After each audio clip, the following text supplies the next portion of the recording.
akan menang. Kerana Sabah adalah safe deposit kepada UMNO Barisan Nasional.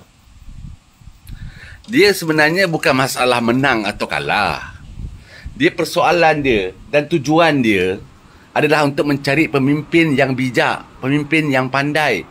Dan pemimpin itu kena ada bukti kehebatannya, kejayaannya. Di negeri, sama ada di negeri dia perintah ataupun ketika dia berhujah dalam parlimen, ketika dia mainkan sesuatu isu itu, isu yang membina negara, isu yang membawa kemakmuran kepada rakyat, isu yang daripada kurang baik kepada yang lebih baik.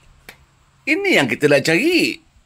Bukan kita cari Anwar ataupun Zaid Hamidi. Bukan. Aku sebagai rakyat, aku nak pemimpin yang terbaik. Dan aku akan pastikan orang yang aku nak pilih itu ada bukti. Bukan sekadar cerita, nyanyi kosong, borak kosong, teh tarik kosong. Bukan. Kena ada bukti. Kalau macam aku tak ada masalah nak undi PN. Tak ada masalah. Tapi SG4 kena buktikan kemajuan negeri dia melebihi daripada negeri-negeri perpaduan.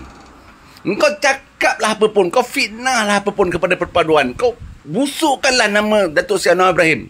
Apa yang berlaku? Apa yang orang lihat? Orang lihat kebenarannya, bukan cerita kau. Sekarang, dunia menghormati dia. Kalau satu ketika dulu, Mahathir pernah pergi ke Amerika untuk berjumpa dengan Presiden Amerika, tak dilayan. Jadi, sekarang, kerana PMX ni menjalankan tugas tanggungjawabnya dengan betul, dengan ikhlas, dengan berjaya dan membuktikan kepada dunia Malaysia boleh bangkit dari negeri-negeri lain yang bermasalah ekonominya. Nampak?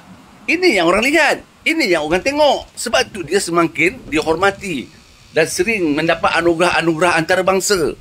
Sebab apa? Kehebatannya, kepandaiannya, keikhlasannya membawa kebenaran, menjaga rakyat dengan baik, membantu rakyat dengan ikhlasnya. Nampak?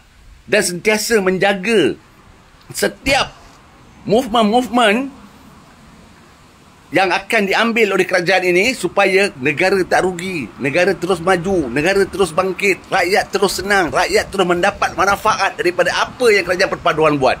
Ini yang orang lihat. Orang tak lihat cerita kau fitnah tu, kau fitnah ni, kau cakap tu, kau cakap lah, tak ada masalah. Dan akhirnya apa dia? Kalian kekal pembangkang. Assalamualaikum.